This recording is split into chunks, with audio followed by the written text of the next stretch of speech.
liturgical year of Dom Prosper Guéranger.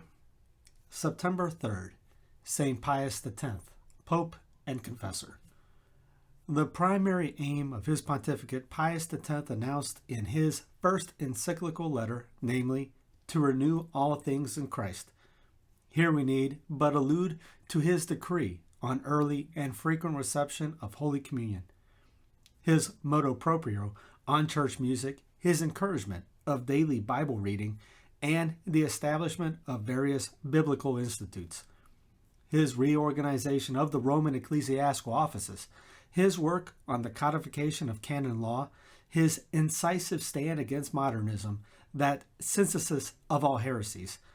All these were means towards the realization of his main objective of renewing all things in Christ.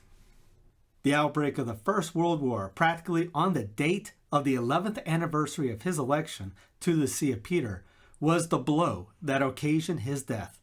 Bronchitis developed within a few days, and on August 20th, 1914, Pius X succumbed to the last affliction that the world will visit on me. He had said in his will, "I was born poor, I have lived poor, I wish to die poor." And no one questioned the truth of his words. His sanctity and his power to work miracles had already been recognized.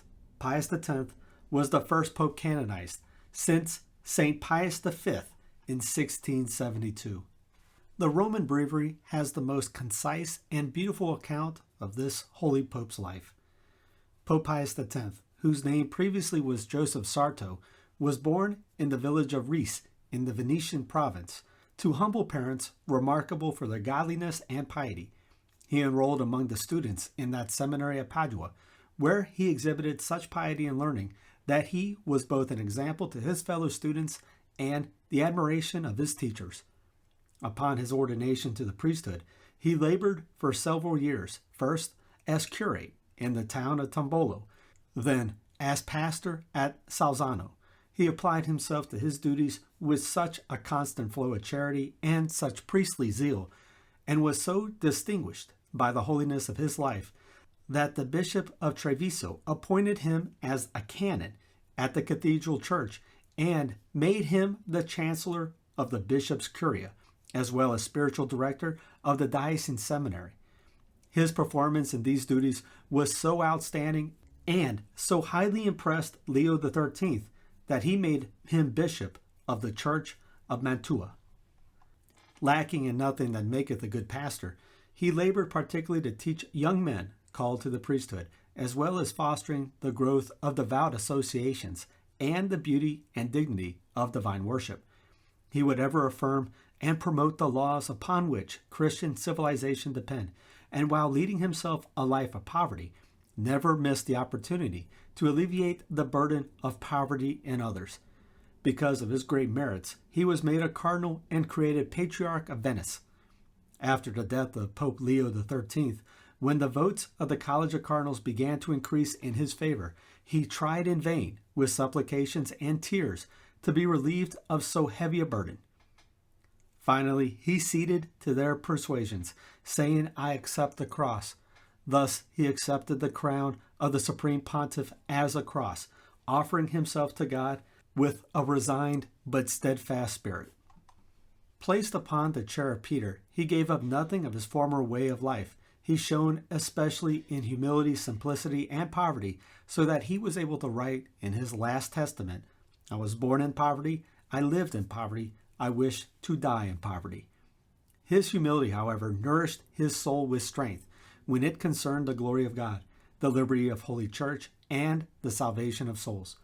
A man of passionate temperament and of firm purpose, he ruled the Church firmly as it entered into the 20th century and adorned it with brilliant teachings. He restored the sacred music to its pristine glory and dignity. He established Rome as the principal center for the study of the Holy Bible. He ordered the reform of the Roman Curia with great wisdom. He restored the laws concerning the faithful for the instruction of the catechism. He introduced the custom of more frequent and even daily reception of the Holy Eucharist, as well as permitting its reception by children as soon as they reach the age of reason. He zealously promoted the growth of Catholic action. He provided for the sound education of clerics and increased the number of seminaries in their diverse regions. He encouraged every priest in the practice of the interior life. He brought the laws of the church together into one body. He condemned and suppressed those most pernicious errors known collectively as modernism. He suppressed the custom of civil veto at the election of a supreme pontiff. Finally, worn out with his labors and overcome with grief at the European war which had just begun, he went to his heavenly reward. He went to his heavenly reward on the 20th day of August in the year 1914. Renowned throughout all the world for the fame of his holiness and miracles, Pope Pius XII, with the approbation of the whole world, numbered him among the saints.